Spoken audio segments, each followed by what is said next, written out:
और दोस्तों, स्वागत है आपका अपने देवालय क्लासेज में। अगर आपको हमारी वीडियो पसंद आए तो लाइक शेयर सब्सक्राइब जरूर करें।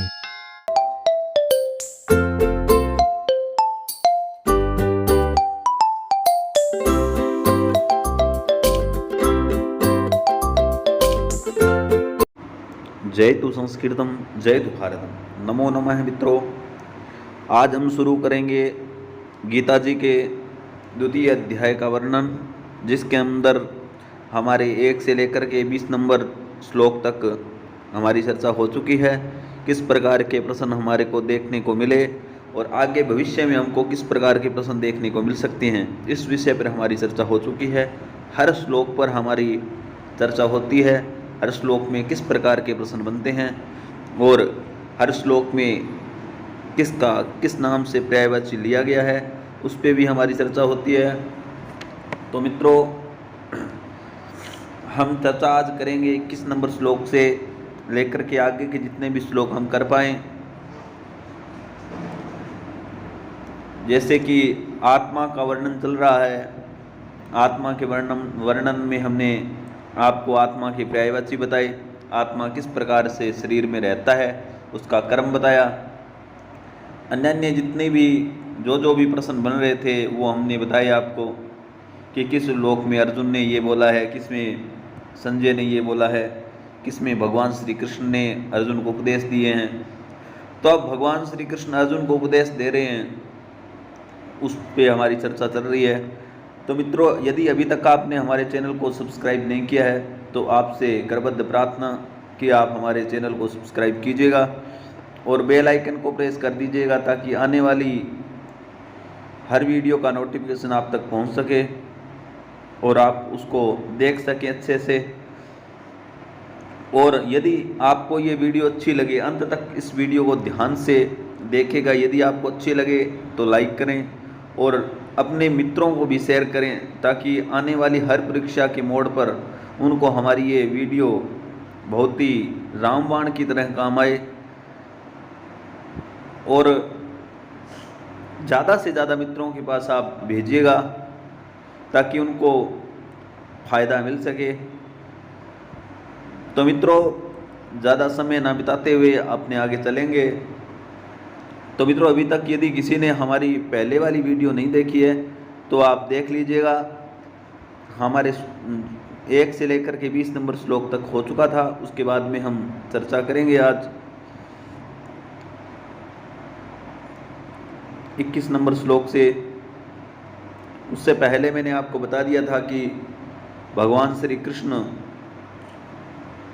अर्जुन को बता रहे थे 20वें श्लोक में, न जायते म्रियते वा कदाचित नायम भूत्वा भविता वा न भूय अजो नित्य शाश्वतोयम पुराणो न हन्यते हन्यमाने शरीरे। कि यह आत्मा इस किसी काल में न तो जन्मता, नहीं मरने वाला है, न ही उत्पन्न होकर के फिर होने वाला है, क्योंकि ये तो अजन्मा है, ये नित्य है, सनातन है, पुराण है, पुरातन है।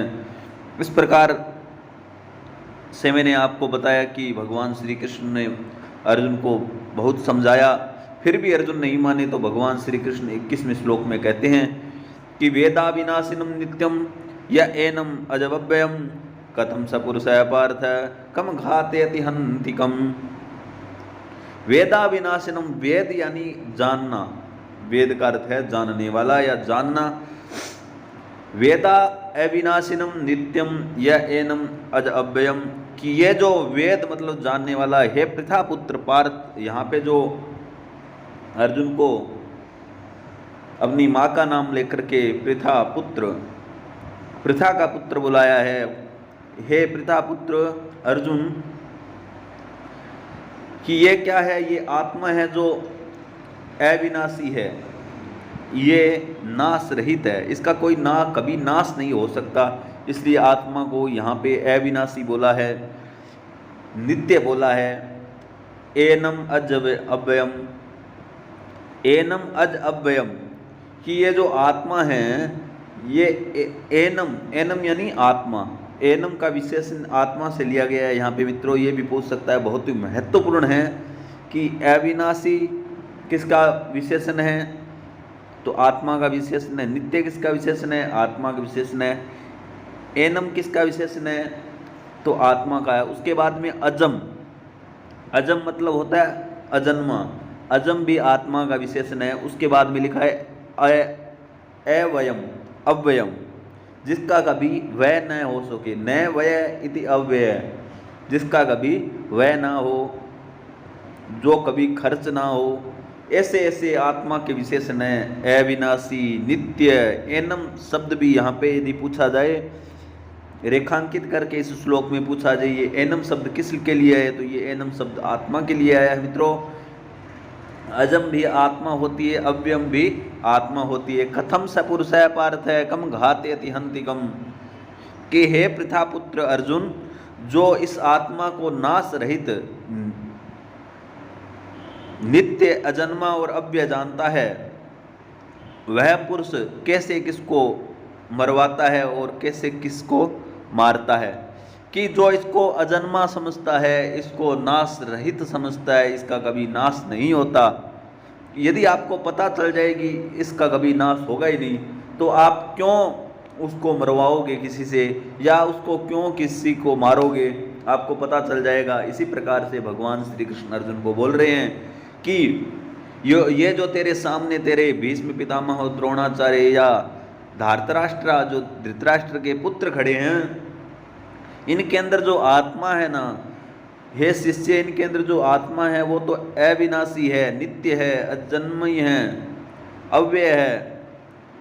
इस प्रकार से इनको तू जान, आत्मा को तू अविनाशी जान, नित्य जान, अव्यय जान और अजम जान। क्योंकि जो पुरुष आत्मा को अविनाशी जान लेता है, नित्य जान लेता है, अजन्मा जान लेता है, अव्ययम जान लेता है, तो वो कैसे किसको मरवाता है या कैसे किसी को मारता है। तो मित्रों, इसके अंदर मैंने आपको बता दिए भी कि कैसे कैसे प्रश्न बनेंगे। एक तो पूछा जाएगा कि अविनाशी किसका विशेषण है, तो अविनाशी आत्मा का विशेषण है। नित्य पूछा जाए तो भी आत्मा का विशेषण है। अजम पूछा जाए, आत्मा का विशेषण है, इसके अंदर अजम है, एनम, अजम, अव्ययम। अव्ययम पूछा जाए तो भी आत्मा का विशेषण है। उसके बाद में पार्थ शब्द पूछा जाए तो पार्थ शब्द से भी अर्जुन का विशेषण है। इस प्रकार से मित्रों, नीचे वाली लाइन सुक्ति के आधार से पूछी जा सकती है आपसे, कथम स पुरुषः पार्थ कम घातयति हन्ति कम। तो इस प्रकार से इसमें ये प्रश्न बनते हैं मित्रों। आगे वाले श्लोक में हम देखेंगे किस प्रकार के प्रश्न बनेंगे। वासांसि जीर्णानि यथा विहाय नवानि गृह्णाति नरोपराणि तथा शरीराणि विहाय जीर्णानि अन्यानि संयाति नवानि देहि। बहुत अच्छा उदाहरण दिया है भगवान श्री कृष्ण ने अर्जुन को कि वासांसि जीर्णानि यथा विहाय नवानि गृह्णाति नरोपराणि, जिस प्रकार से मनुष्य अपने पुराने कपड़ों को त्याग करके, अपने जो पुराने वस्त्र होते हैं उनको त्याग करके नए वस्त्रों को धारण करता है, वैसे ही ये आत्मा जब ये शरीर हमारा बूढ़ा हो जाता है, जरा जर्जर हो जाता है, जरा अवस्था में हो जाता है, उस दिन इस शरीर को ये आत्मा त्याग करके नए शरीर में प्रवेश कर लेती है। जिस प्रकार से मनुष्य इस लोक में अपने पुराने वस्त्रों को त्याग करके नए वस्त्रों को धारण करता है, वैसे ही ये आत्मा का ये चोला है, ये जो शरीर है आत्मा का चोला है। आत्मा का वस्त्र क्या है, तो आपसे पूछा जाए कि आत्मा का वस्त्र क्या है, आत्मा का कवच क्या है। आत्मा का वस्त्र, आत्मा का कवच शरीर है। और जैसे ही ये शरीर बूढ़ा हो जाता है, ये शरीर पुराना हो जाता है, तो आत्मा इस शरीर को छोड़ करके यहाँ से चली जाती है और नए शरीर में प्रवेश कर लेती है। जिस प्रकार से मनुष्य अपने नए वस्त्रों को धारण करता है। तो मित्रों, ये तो हुआ इस श्लोक का अर्थ। अपने अब देखेंगे इस श्लोक के अंदर किस प्रकार के प्रश्न बन सकते हैं और किस किस पंक्ति को लेकर के हमसे पूछ सकते हैं। पहली वाली पंक्ति है जैसे वासांसि जीर्णानि यथा विहाय नवानि गृह्णाति नरोपराणि, वासांसि जीर्णानि यथा विहाय नवानि गृह्णाति नरोपराणि। इस पंक्ति को लेकर के आधारकृत करके पूछ सकता है कि ये पंक्ति, इस पंक्ति का उद्देश्य क्या है। वाचांसि जीर्णानि यथा विहाय नवानि गृह्णाति नरोपराणि एतत् पंक्त्याधारीकृत्य एतस्य उद्देश्यं किं वर्तते। इसका उद्देश्य क्या है। ये जो पंक्ति है अस्मिन् पंक्तौ उद्देश्यं पूर्तयेत्। इस पंक्ति का उद्देश्य बताएं। इस पंक्ति का क्या उद्देश्य है। तो मित्रों इस पंक्ति का उद्देश्य आत्मा का से लिया गया है कि जिस प्रकार से मनुष्य अपने पुराने वस्त्रों को त्याग करके नए वस्त्र धारण करता है, वैसे ही आत्मा इस पुराने शरीर को त्याग करके नए शरीर को धारण करती है। और नीचे वाले श्लोक में शरीराणि यथा विहाय, जिस प्रकार से शरीराणि शरीरों को त्याग करके विहाय जीर्णानि पुराने शरीर को त्याग करके संयाति नवानि देही नए शरीर के अंदर प्रवेश करती है। देही मतलब जीवात्मा।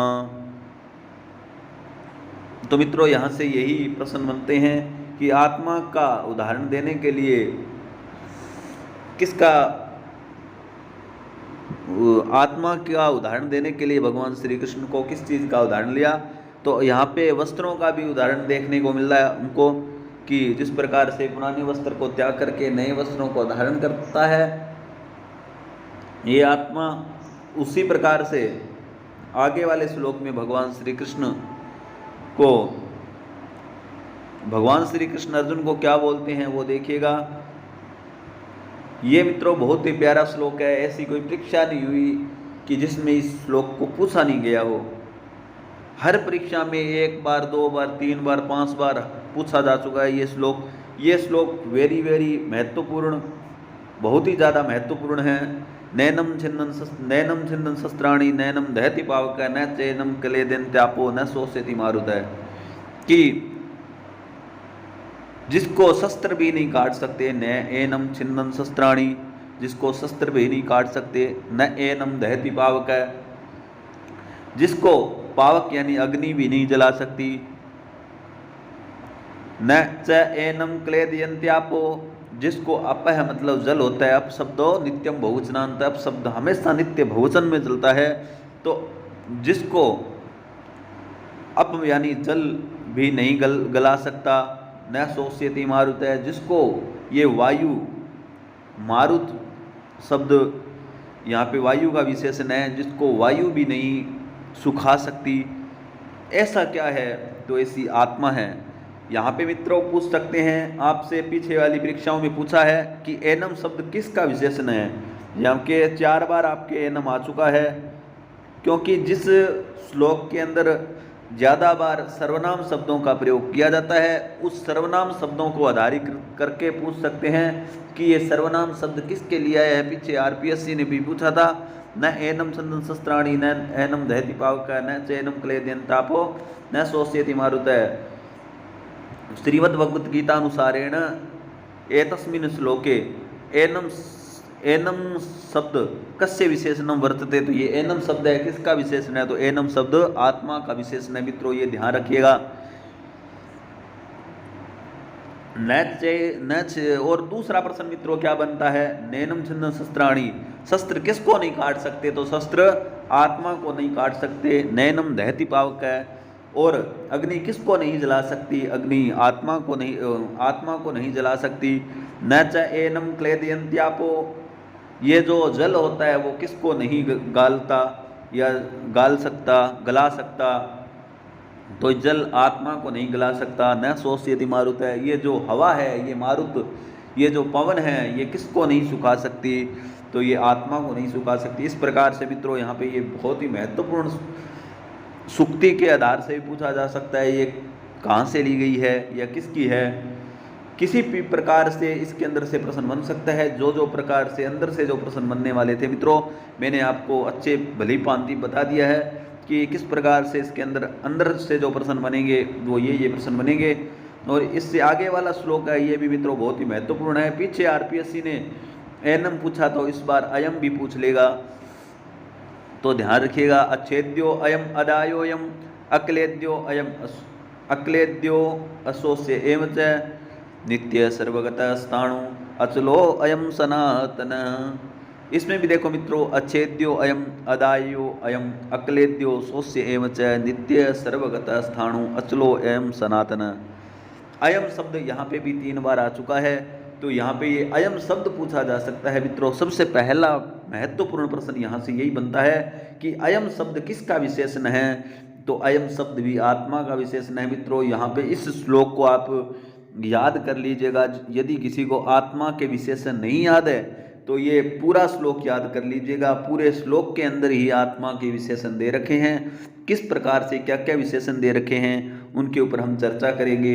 अच्छेद्यो अयम, ये आत्मा तो क्या है, अच्छेद्य है। अदायो अयम, ये क्या अच्छेद्य यानी जिसको काट नहीं सकते। अदायो अयम, जिसको जला नहीं सकते। अक्लेद्य, ये क्या है, ये तो अक्लेद्य है, इसको कभी गला नहीं सकते। अस्वस्य, ये तो अस्वस्य है, इसको कभी सुखा नहीं सकते। ये नित्य है, ये तो सर्वगत है। ये स्थाणु है, ये क्या है, स्थाणु, ये अचल है, सनातन है। तो इस प्रकार से मित्रों यहाँ पे देखो कितने, 1 2 3 4 5 6 7 8 और 9, यहाँ पे इस श्लोक के अंदर 9 विशेषण आत्मा के बताए गए हैं। तो ये महत्वपूर्ण श्लोक बनता है आत्मा के विशेषण से कि अच्छेद्यो अयम, अदायो अयम, अक्लेद्यो सोस्य एवं च, नित्य सर्वगत स्थाणु, अचलो अयम सनातन। कि ये श्लोक का उद्देश्य क्या है ये भी पूछ सकते हैं। तो इस श्लोक का उद्देश्य आत्मा है। इस श्लोक में जो अयम शब्द आया है वो किसके लिए आया है, तो अयम शब्द भी आत्मा के लिए आया है मित्रों। ये आपको जानना होगा, ये आपको समझना होगा। किस प्रकार से यदि पर्यायवाची से प्रश्न पूछे जाएं तो मित्रों आपको याद कर लेने हैं। अच्छेद्य, अदाह्य, अक्लेद्य, अस्वस्य, नित्य, सर्वगत, स्थाणु, अचल, सनातन। इस प्रकार से ये जो पर्यायवाची है इनको भी पूछ सकता है। ये भी पूछ सकता है इस पूरे श्लोक का उद्देश्य क्या है, तो इस पूरे श्लोक का उद्देश्य आत्मा है। ये श्लोक किसने बोला है, ये श्लोक भगवान श्री कृष्ण ने अर्जुन के लिए बोला है। तो इसका आपको ध्यान रखना है। इसके अंदर यही प्रश्न बनते हैं मित्रों। आगे चलेंगे, आगे वाले श्लोक में किस प्रकार के कैसे कैसे प्रश्न बनते हैं उनको देखेंगे। अव्यक्तो अयम अचिंत्योयम अविकार्यो अयम उच्यते तस्मादेव विदित्वैनं न अनुशोचितुमर्हसि। कि ये आत्मा तो अव्यक्त है, ये व्यक्त नहीं है। व्यक्त होता है शरीर, अव्यक्त होती है आत्मा। व्यक्त आत्मा कब होगी वो आगे वाले श्लोक में हम आपको बताएंगे कि आत्मा इस शरीर में व्यक्त कब होती है और अव्यक्त कब होती है, वो आगे का श्लोक आएगा। अव्यक्तो अयम अचिंत्योयम, ये अव्यक्त है, ये अचिंत्य है, इसके ऊपर आप चिंतन नहीं कर सकते, इसका चिंतन नहीं करना चाहिए। ये अविकारी है, इसमें कभी विकार पैदा नहीं होते। तस्मादेवं विदित्वैनं न अनुशोचितुमर्हसि। कि हे अर्जुन, हे पार्थ, यह आत्मा अव्यक्त है, यह आत्मा अचिंत्य है, यह आत्मा विकार रहित है। इससे हे अर्जुन, इस आत्मा को उपयुक्त प्रकार से जान करके तू शोक करने को योग्य नहीं है, अर्थात तुझे शोक करना उचित नहीं है। कि हे पार्थ, तू शोक मत कर, तू ये जान ले ये आत्मा अव्यक्त है, ये अचिंत्य है, ये अविकारी है, इसलिए तेरे को शोक नहीं करना चाहिए। यहाँ पर भी मित्रों पूछ सकते हैं अयम शब्द किसके लिए आया है, तो अयम शब्द जो यहाँ पे लिया गया है वो आत्मा के लिए लिया गया है। और अव्यक्त किसका विशेषण है, आत्मा का है। अचिंत्य किसका है, आत्मा का है। अविकारी कौन है, अविकारी आत्मा है। इस प्रकार से आपसे ये पूछ सकते हैं। तो मित्रों इस श्लोक में यही प्रश्न बनते हैं। ये भी पूछ सकता है ये श्लोक किसने बोला है, ये श्लोक भगवान श्री कृष्ण ने अर्जुन के प्रति बोला है। अंदर से जो प्रश्न बनने वाले थे वो यही है। या पूरा श्लोक पूछ सकते हैं कहाँ से लिया गया है, किसका है, तो ये श्रीमद् भगवत गीता का है। आगे वाले श्लोक में देखेंगे मित्रों, अथ चैनम नित्य जातम नित्यं वा मन्यसे मृतम तथापि तुम महाबाहो नैवं शोचितुमर्हसि।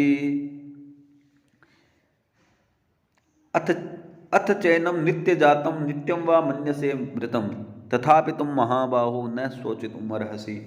भगवान श्री कृष्ण अर्जुन को समझाते समझाते पीछे के 15 श्लोकों में भगवान श्री कृष्ण ने अर्जुन को समझा दिया। अब ये 16वां श्लोक आत्मा के लिए आया है। आत्मा के विषय में भगवान श्री कृष्ण ने 15 श्लोकों में अर्जुन को समझा दिया। फिर भी अर्जुन नहीं समझे तो भगवान श्री कृष्ण ने कहा, यदि आप वैसे नहीं समझते तो ऐसे समझ जाओ। कैसे? कि अथ चैनम नित्य जातम नित्यं वा मन्यसे अमृतम तथापि त्वं महाबाहो नैवं शोचितुमर्हसि। कि यदि तू इस आत्मा को सदा जन्मने वाला समझता है, नित्यं वा मन्यसे अमृतम, और नित्य इसको मरने वाला समझता है, तथापि त्वं महाबाहो नैवं शोचितुमर्हसि। यदि तू आत्मा को मरने वाला समझता है और इसको सदा जन्मने वाला समझता है, फिर भी चिंता मत कर कि ये तेरे को पता है ये नित्य मरने वाला ही है, ये नित्य जन्मने वाला है, तो फिर किस बात का शोक कर रहा है अर्जुन? युद्ध कर ले। यदि ये मर गए तो फिर जन्म भी होगा इनका। यदि तू इनको ऐसे समझ रहा है कि ये नित्य जन्मने वाले हैं, ये नित्य मरने वाला है आत्मा, तो मरने वाला समझता है तो भी तू युद्ध कर। यदि ये मर गए तो पुनः जन्म हो जाएगा क्योंकि नित्य जन्मने वाला है। तथापि तुम महाबाहो नैवं शोचितुमर्हसि। हे महाबाहो अर्जुन, तेरे बाहुबल से ही पूरा ये विश्व, तेरे को ये ख्याति प्राप्त है। अर्जुन का नाम सुनने से जो शत्रु परंतप शत्रुओं का नाश हो जाता था, उसके तेज से ही, केवल नाम स्मरण से ही शत्रु का नाश हो जाता था। ऐसे अर्जुन को भगवान श्री कृष्ण समझा रहे हैं। उस समय भगवान अर्जुन की बुद्धि के ऊपर मोह का प्रभाव आ गया था, इसलिए भगवान श्री कृष्ण को अर्जुन को समझाना पड़ा। तो इस श्लोक में मित्रों पूछ सकते हैं कि ये श्लोक कहाँ से लिया गया है। ये श्लोक दोनों लाइनें महत्वपूर्ण हैं। अथ चैनम नित्य जातम नित्यं वा मन्यसे अमृतम, ये भी महत्वपूर्ण है और ये भी महत्वपूर्ण है। ये श्लोक किससे लिया गया है? तो श्रीमद् भगवत गीता से। ये श्लोक किसने बोला है? भगवान श्री कृष्ण ने बोला है। किसके प्रति बोला है? भगवान श्री कृष्ण ने अर्जुन के प्रति बोला है। और यहाँ पे महाबाहो किसका विशेषण है? तो महाबाहो अर्जुन का विशेषण है। नित्यम किसका है? नित्य आत्मा का है। और मित्रों यहाँ से कोई महत्वपूर्ण प्रश्न नहीं बनता। ये जो प्रश्न बनने वाले तो थे जो मैंने आपको बता दिए। आगे वाले श्लोक में हम चलेंगे, चर्चा करेंगे। यदि मित्रों आपको किसी भी प्रकार का प्रश्न आपके मन में हो, यदि मैंने नहीं बताया हो तो वो मेरे को कमेंट करके बता दीजिएगा, ताकि मेरे को भी एक नए प्रश्न का ज्ञान हो सके, नई विषय वस्तु मिल जाए। क्योंकि हर मनुष्य परिपूर्ण नहीं होता, हर मनुष्य को सारा ज्ञान नहीं होता। क्योंकि अनंत शास्त्रम बहुलास्य विद्या अल्पंचकालो बहुविघ्नता च, कि इस दुनिया के अंदर अनंत शास्त्र हैं, बहुत इतनी किताबें हैं मित्रों, इतने शास्त्र हैं, इतने पुराण हैं कि जीवन भर यदि व्यक्ति पढ़ता रहे, 24 घंटों में 24 घंटे ही पढ़ता रहे, एक को पुनः दोबारा ना पढ़े, तो भी उसको ये विद्या कभी समाप्त नहीं होगी मित्रों। उसका पूरा जीवन समाप्त हो जाएगा। परंतु जितने शास्त्र हैं, जितनी ये विद्याएं हैं इस संसार में, वो कभी नहीं सीखी जा सकती। अनंत शास्त्रम बहुलास्य विद्या अल्पंचकालो बहुविघ्नता च, कि इस संसार में शास्त्र भी बहुत हैं, विद्याएं भी बहुत हैं, और अल्पंचकालो काल बहुत कम है। समय हमारे पास भगवान ईशावास्योपनिषद के अनुसार 100 वर्ष समय मिला है, तो हमारे पास समय बहुत कम है। उस समय के अंदर जो समय हमारे पास थोड़ा है, उस समय में भी प्रपंच बहुत हैं। अल्पंच कालो बहुविघ्नता च, विघ्न बहुत आते हैं। इसलिए क्या करना चाहिए? बोले अल्पंच कालो बहुविघ्नता च। जिस प्रकार से हंस दूध और पानी को जैसे मिला करके हंस के आगे रख दिया जाए तो हंस दूध को पी लेता है और पानी को छोड़ देता है। तो मनुष्य को भी यही करना चाहिए कि जिस प्रकार से हंसो मिमाम भूमध्यात्, कि जिस प्रकार से हंस दूध को पी लेता है और पानी को छोड़ देता है, जो मनुष्य को काम वाली जो वस्तु होती है उसको ग्रहण कर लेना चाहिए। जिस विषय का, जिस चीज़ का मनुष्य को ये हमको पता है कि ये चीज़ हमको नहीं ग्रहण करनी, ये हमारे आगे काम की नहीं है, तो उसको नहीं ग्रहण करना चाहिए। समय के अनुसार जो विषय वस्तु हमारे कार्य की है, जो हमारे काम की है, उसको ग्रहण करना चाहिए। इसलिए मित्रों, हर मनुष्य परिपूर्ण नहीं होता, हर मनुष्य कितना ज्ञान नहीं होता। यदि आपको कोई ऐसा लगे तो आपका छोटा भाई समझ करके, आपका बेटा समझ करके, आपका शिष्य समझ करके आप मेरे को बता दीजिएगा, ताकि मैं उसके अंदर सुधार कर सकूं। मित्रों, मेरी पूरी कोशिश रहती है कि मैं हर श्लोक के अंदर जहाँ से भी प्रश्न बनने की संभावना बनी रहती है उसको वहाँ से निकालूं और आपको बताऊं। फिर भी यदि कोई रहता है तो आप मेरे को ज़रूर कमेंट करके बता दीजिएगा। और मित्रों, यदि अभी तक भी आपने हमारे चैनल को सब्सक्राइब नहीं किया है तो एक बार आप चैनल को पहले सब्सक्राइब कर दीजिएगा, और उसके बाद में यदि ये आपको वीडियो अच्छी लगे तो आप हमको कमेंट करके तो ज़रूर बताइएगा ही, और अपने मित्रों को भी शेयर कीजिएगा। जितने भी आपके मित्र, साथी, संबंधी, जानकार हैं उनको सभी को भेज दीजिएगा, ताकि उनको भी इस वीडियो का फ़ायदा मिल जाए। और आप लाइक ज़रूर करिएगा वीडियो को यदि आपको अच्छी लगे तो मित्रों, आगे वाले श्लोक की ओर बढ़ते हैं। किस प्रकार से अर्जुन को भगवान श्री कृष्ण समझा रहे हैं, तो उसी कड़ी के अंदर भगवान श्री कृष्ण ने, फिर भी अर्जुन नहीं समझे तो भगवान श्री कृष्ण ने एक ऐसा श्लोक जो आपको हर जगह लिखा हुआ मिल जाएगा। मित्रों, ये श्लोक इतना महत्वपूर्ण है, इस श्लोक को जब मनुष्य अपने जीवन के अंदर उतार लेता है तो कभी भी किस भी प्रकार की मनुष्य को कमी नहीं रहती, और हमेशा जीवन में अब सार्थकता को देखता हुआ अपने जीवन को यापन कर लेता है। जिस मनुष्य को ये अपने जीवन में, अपने व्यवहार में ये श्लोक आ जाता है, जातस्य ही ध्रुवो मृत्यु ध्रुवम जन्म मृतस्य च तस्मात् परिहार्यार्थे न त्वं शोचितुमर्हसि, कि जातस्य ही ध्रुवो मृत्यु ध्रुवम जन्म मृतस्य च तस्माद् अपरिहार्यार्थे अपरिहार्य अर्थे न त्वं शोचितुमर्हसि, कि हे अर्जुन, जिसका जन्म हो गया है उसकी मृत्यु क्या है, सुनिश्चित है। जातस्य ही ध्रुवो मृत्यु, जिसका जन्म हो गया है उसकी मृत्यु सुनिश्चित है।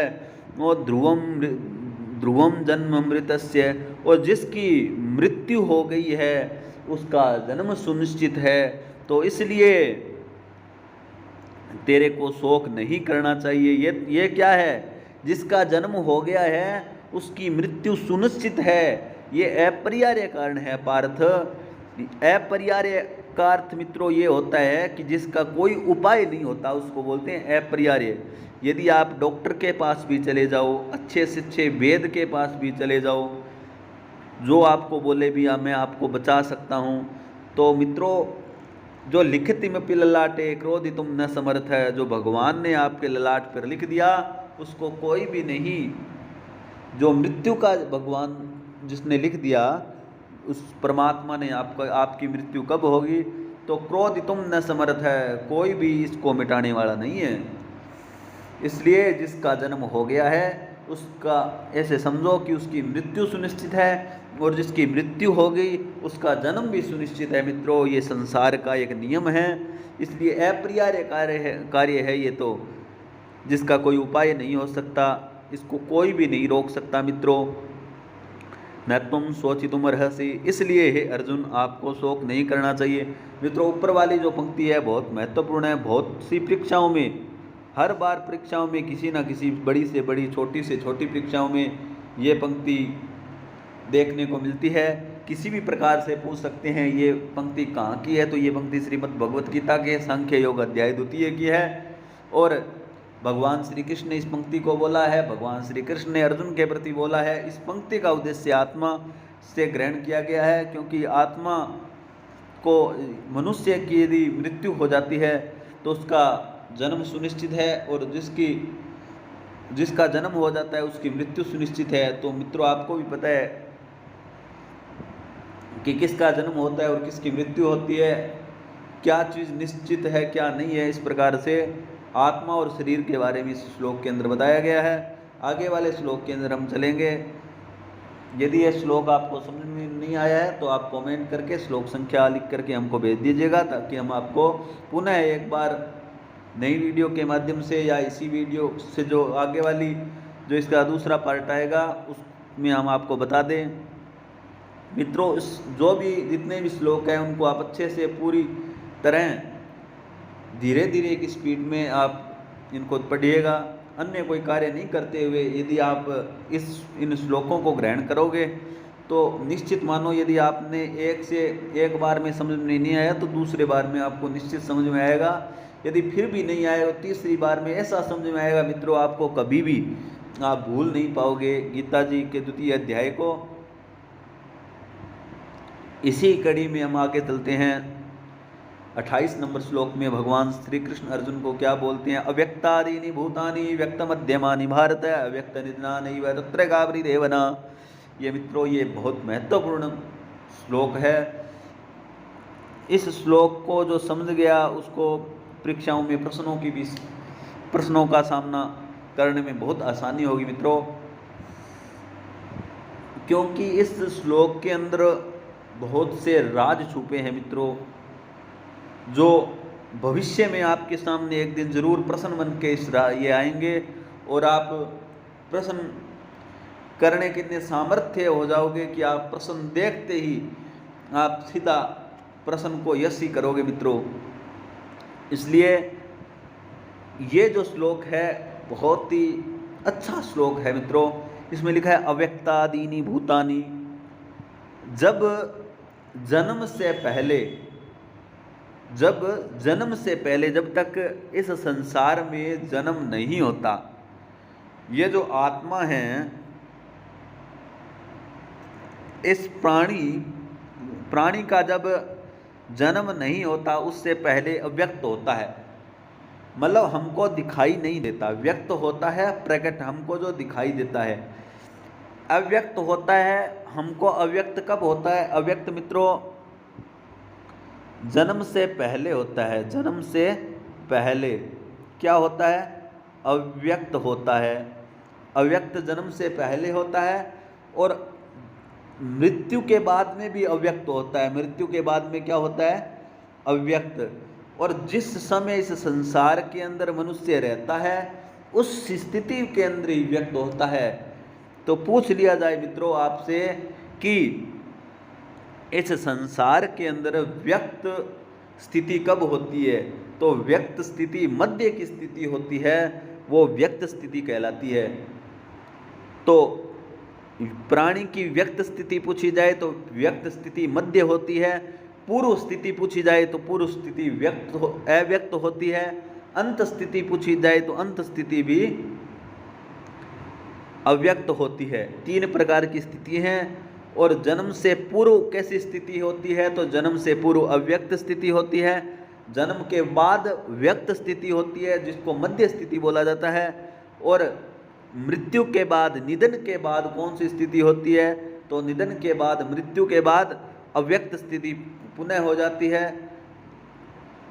तो इस प्रकार के ये प्रश्न बनते हैं मित्रों परीक्षाओं में कि जन्म पूर्वात, जन्म से पहले के मनुष्य की, इस भूतानी, इस शरीर प्राणी की, संपूर्ण प्राणियों की कैसी स्थिति होती है? तो अव्यक्त स्थिति होती है। जन्म के बाद में व्यक्त स्थिति हो जाती है, मध्य स्थिति हो जाती है। हे भारत जो ये शब्द लिखा गया है, ये भारत शब्द अर्जुन का विशेषण है मित्रों। अव्यक्त निधना नैव, और निधन के बाद में भी, मृत्यु के बाद में भी अव्यक्त स्थिति हो जाती है, तत्र का परिदेवना। तो ऐसे में परिदेवना मतलब शोक नहीं करना चाहिए अर्जुन। तो हिंदी अर्थ एक बार मित्रों हम देख लेते हैं कि हे अर्जुन, संपूर्ण प्राणी जन्म से पहले अप्रकट थे और मरने के बाद अप्रकट हो जाने वाले हैं और केवल बीच में ही प्रकट रहते हैं। फिर ऐसी स्थिति में क्या शोक करना, कि ऐसी स्थिति में शोक क्या करना जिस स्थिति में जन्म से पहले क्या थे, जन्म के बाद में क्या है, ऐसी स्थिति में शोक नहीं करना चाहिए। इस प्रकार से इस श्लोक के अंदर यही प्रश्न मित्रों हमको देखने को मिलेंगे। आपसे मध्य स्थिति पूछी जा सकती है, मनुष्य से भूतानी से संपूर्ण प्राणियों की मध्य स्थिति क्या है, तो मध्य स्थिति व्यक्त है मित्रों, इसको आपको ध्यान में रखना है। व्यक्त मध्यमानी भारत है कि इस संसार में इस संपूर्ण प्राणियों की व्यक्त स्थिति होती है। और दूसरा प्रश्न ये श्लोक किसने बोला है, तो भगवान श्री कृष्ण ने अर्जुन को बताया है। और कहाँ से लिया गया है, तो गीता जी के 2 अध्याय सांख्य योग से लिया गया है। यही प्रश्न मित्रों बनते हैं। आगे वाले श्लोक में ये मित्रों बहुत ही महत्वपूर्ण श्लोक है। इस श्लोक में ऐसे प्रश्न आपको देखने को मिलेंगे कि जिनको कभी आपने नहीं देखा है। आश्चर्यवत् पश्यति कश्चिदेन आश्चर्यवत् पश्यति तथैव चान्य आश्चर्यवत् पश्यति चैव अन्य पश्यति चैवम अन्य शिव आश्चर्यवत् पश्यति कश्चिदेन आश्चर्यवत् वदति तथैव चान्य आश्चर्यवत् चैवं चैनम अन्य शृणोति श्रुत्वापि एनं वेद न चैव कश्चित्, कि कोई तो मनुष्य इसको आश्चर्यवत् आश्चर्य की भांति देखता है, देखने वाला दृष्टा होता है, सुनने वाला श्रोता होता है और बोलने वाला वक्ता होता है। तो एक तो श्रोता, वक्ता और दृष्टा के बारे में कौन से श्लोक में बताया गया है, तो इस श्लोक में श्रोता, वक्ता और दृष्टा के बारे में बताया गया है। दृष्टा होता है देखने वाला, श्रोता होता है सुनने वाला और वक्ता होता है बोलने वाला। उन सभी के बारे में इस श्लोक में बताया गया है कि आश्चर्यवत् पश्यति कश्चिदेन, आश्चर्य की कोई तो मनुष्य इसको इस आत्मा को आश्चर्यवत् पश्यति, आत्मा को आश्चर्य की भांति देखता है। और कोई मनुष्य आश्चर्यवत् वदति तथैव चान्य, और कोई दूसरा मनुष्य क्या करता है, आश्चर्यवत् वदति कि आश्चर्य की भांति इसको बोलता है। और कोई दूसरा मनुष्य क्या करता है, आश्चर्यवत् चैनम अन्य शृणोति, और कोई दूसरा मनुष्य इसको आत्मा की भांति सुनता है। और श्रुत्वापि एनं न चैव कश्चित्, कोई कोई तो ऐसा होता है कि इसको सुन करके भी नहीं समझ पाता कि आत्मा क्या है। तो मित्रों सामान्य अर्थ यही है कि आश्चर्यवत् पश्यति कश्चिदेन, कोई मनुष्य इसको आत्मा को आश्चर्य की भांति देखता है, कोई इसको आश्चर्य की भांति बोलता है और कोई इसको आत्मा को आश्चर्य की भांति सुनता है, और कोई इसको सुनकर के भी नहीं समझ पाता। ये इसका अर्थ है मित्रों। आप कहोगे कि इसमें प्रश्न किस प्रकार के आते हैं, तो मित्रों आश्चर्यवत् पश्यति का है, तो आश्चर्य की भांति कौन देखता है, तो आश्चर्य की भांति दृष्टा देखता है। तो आश्चर्यवत् पश्यति का है तो दृष्टा, आश्चर्यवत् वदति च एव अन्य, कि आश्चर्य की भांति कौन बोलता है, तो आश्चर्य की भांति वक्ता बोलता है। आश्चर्य की भांति कौन सुनता है, तो मित्रों सामान्य में उत्तर दिया जाए तो आश्चर्य की भांति सुनने वाला श्रोता और देखने वाला दृष्टा और बोलने वाला वक्ता होता है। यदि ऑप्शन के अंदर आपको श्रोता, दृष्टा, वक्ता श्लोक के अनुसार पश्यति क्रिया है या वदति है या शृणोति है, उसके अनुसार श्रोता वक्ता, यदि पश्यति होगा तो आपको दृष्टा करना है, वदति होगा तो आपको वक्ता करना है, शृणोति होगा तो आपको श्रोता करना है।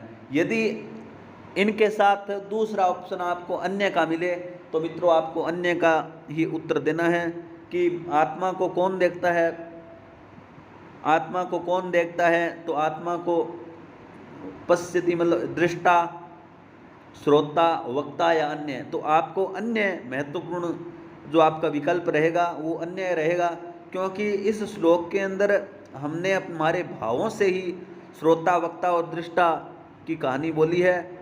इसके अंदर लिखा हुआ नहीं है, इसलिए इसके अंदर जो अन्य शब्द लिखा है ये संभावित उत्तर बनता है मित्रों। ये जो उपयुक्त उत्तर माने, तो वो यदि एक ही उत्तर पूछ रहा है तो आपको अन्य करना है। तीनों के अंदर कि आश्चर्य की भांति कौन देखता है, यदि आपको श्रोता, वक्ता, दृष्टा और अन्य हो तो आपको अन्य करना है। यदि वैसे ही वदती का पूछ लिया जाए तो भी आपको अन्य करना है, और सुनने वाले का पूछ लिया जाए तो भी आपको अन्य ही करना है। और उसके बाद में यदि मित्रों ए भी उभऊ आए कि दोनों ही हैं तो दोनों ही करने हैं। उचित विकल्प यदि पूछा जाए तो उचित विकल्प अन्य होगा, ये आप ध्यान रखिएगा। और उसके बाद में मित्रों आगे वाले श्लोक में, इस श्लोक में ये महत्वपूर्ण प्रश्न है मित्रों, आप ध्यान से समझ करके ही उत्तर दीजिएगा। आगे वाले श्लोक को देखते हैं जो हमारे इस पार्ट का अंतिम श्लोक रहेगा मित्रों। और इसी के साथ आत्मा का जो वर्णन होगा वो श्रीमद् भगवद गीता के अनुसार द्वितीय अध्याय में जो आत्मा का वर्णन दे रखा है, सांख्य का वर्णन दे रखा है, वो इसी के अनुसार अभी पूर्ण हो जाएगा इस अंतिम श्लोक के साथ। देहि नित्यं वद्योऽयं देहे सर्वस्य भारत तस्मात् सर्वाणि भूतानि न त्वं शोचितुमर्हसि। कि देहि नित्यम अवद्योयम, कि ये देहि मतलब होता है शरीर, शिव। देहि होता है आत्मा और देह होता है शरीर। देहि नित्यम अवद्योयम, ये जो आत्मा है ये नित्यम अवध्य, इस शरीर में जो आत्मा है ये क्या है? नित्य है और अवध्य है, ये सदा अवध्य है। सर्वस्य भारत, ये अवध्य शब्द महत्वपूर्ण है मित्रों। यहाँ पर भारत शब्द किसके लिए आया? तो भारत शब्द अर्जुन के लिए आया। तस्मात् सर्वाणि भूतानि न त्वं शोचितुमर्हसि, इस कारण संपूर्ण प्राणियों के लिए तू शोक करने योग्य नहीं है। तो यहाँ पे देही शब्द पूछा जाए तो देही शब्द आत्मा का है, नित्य आत्मा को बोला जाता है। अवध्य आत्मा है, देह शरीर होता है। सर्वस्य भारत है, भारत शब्द अर्जुन का विशेषण है। सर्वाणि भूतानि न त्वं शोचितुमर्हसि, हिंदी अर्थ देख लेते हैं कि हे अर्जुन, यह आत्मा सबके शरीर में सदा अवध्य है, इस कारण संपूर्ण प्राणियों के लिए तो शोक करने योग्य नहीं है। जितने भी संसार में जो प्राणी हैं, संपूर्ण प्राणी, उनके लिए तो शोक करने के योग्य नहीं है। तो मित्रों इसी के साथ हमारी इस श्रृंखला में 30 श्लोक हो चुके हैं श्रीमद् भगवद गीता के। यदि मित्रों आपको श्लोकों को पढ़ना सीखना है तो हमारे डिस्क्रिप्शन में जाइएगा और जो उसके अंदर लिंक दिया हो या प्लेलिस्ट के अंदर चले जाइएगा। वैदिक साहित्य के पार्ट के अंदर श्रीमद् भगवद गीता के 72 श्लोकों का हमने संस्कृत मूल पाठ डाल रखा है। और आपके पाठ्यक्रम में अग्नि सूक्त है, वरुण सूक्त है या इंद्र सूक्त है, पुरुष सूक्त है, विश्वदेव सूक्त है या संज्ञान सूक्त है, इन सभी सूक्तों को हमने डाल रखा है। यदि कोई एक आध सूक्त नहीं डाला हुआ है तो वो भी सूक्त हम थोड़े ही दिनों में कोशिश करेंगे कि आप तक पहुंचाया जाए। तो ये मित्रों हमारे 30 श्लोक पूर्ण हुए। तो जयतु संस्कृतम जयतु भारतम। यदि मित्रों आपको ये वीडियो पसंद आई हो तो लाइक करिएगा। यदि अभी तक भी आपने चैनल को सब्सक्राइब नहीं किया है तो चैनल को सब्सक्राइब कर दीजिएगा, ताकि हर आने वाली वीडियो को आप पाना चाहते हो जल्दी से जल्दी तो आप नोटिफिकेशन को प्रेस कीजिएगा। जो नोटिफिकेशन के लिए जो बेल होती है उसको प्रेस करना है। और यदि कोई भी प्रश्न आपको समझ में नहीं आया हो तो आप हमको कमेंट करके बता दीजिएगा और कोशिश करिएगा अपने सभी मित्रों के पास ये वीडियो पहुंचाने की। तो मित्रों अगले वीडियो में हम पुनः मिलेंगे, तब तक आप इस वीडियो को देखिएगा और जो जो प्रश्न बनते हैं हमको बताइएगा। जयतु संस्कृतम जयतु भारतम।